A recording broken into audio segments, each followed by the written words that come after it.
asalaamaaleykum mbokk yi ñuy seetaan ñu dikkaatal nañu ci xibaaru météo yi comme ni ñu ko waxoon fan yii ngelaw lu takku am na ci géej ngelaw loo xam ne mi ngi daw ñeent fukki kilomètre ak lu tegal ñu ngi ko am ci Ndakaaru Petite Côte ba ci Casamance ngelaw loolu dina continuer ba dimanche ci juróomi fan ci weeru avril ci 8h ci suba dañu bàyyi xel bu baax ci xibaar yooyu li gën a fees nag ci xibaar météo yi tamit ba tey mooy seddaay bi xaw naa wàññeeku bu baax ci digg réew mi mais nag nañ ko am ci bët sowu réew mi diggante Ndakaaru ak côté Mbour fajar gi ak jëm ci guddi gi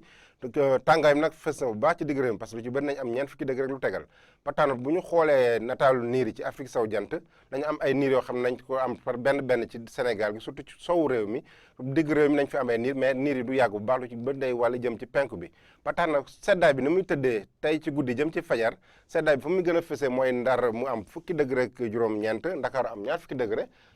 tamit fële ca Mbuur ñaar fukki degré ak ñaar Ziguinchor ñaar fukki degré juróom benn fële ca Kaolack ak Kaffrine dina xaw a tàng tuuti ci guddi gi ñaar fukki degré juróom-ñaar Diourbel ñaar fukki degré ak ñeent Kolda bu ñu demee ba ci digg ba gànnaar réew mi ñaar fukki degré ak ñeent fële ca Linguère ñaar fukki degré ak juróom Podor ñaar fukki degré ak juróom-ñaar Matam fanweeri degré foofu mooy gën a tàng ci guddi gi fële ca Bakel ñaar fukki degré ak juróom-ñett Tambacounda naka noonu Kédougou bu ñu xoolee samedi bi ci suba gi maanaam fajar ak bëccëg bi nu muy demee ci wàllu tàngaay bi tàngoor fu muy gën a tuutee mooy côté Dakar muy ñaar fukki degré ak ñeent foofu mooy gën a yem fanweer degré ak juróom fële juróom-ñeent fële ca Mbour fanweer degré ak benn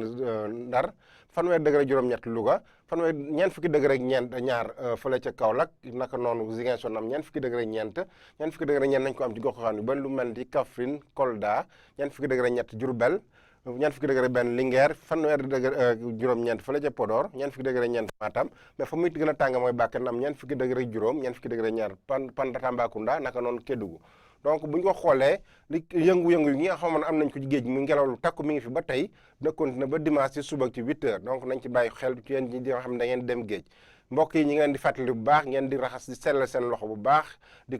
limiter tamit déplacement yi ngeen toog seen kër wala ngeen dox loo xamante farata moytu daje yi ndaxte loolu mooy li nga xam moo gën pour faagaagal néewal doole feebar bi ñuy wax coronavirus loolu la ñu amoon di leen ko jox di leen dox di rajo ak jàmm ba suba ak jàmm wasalaam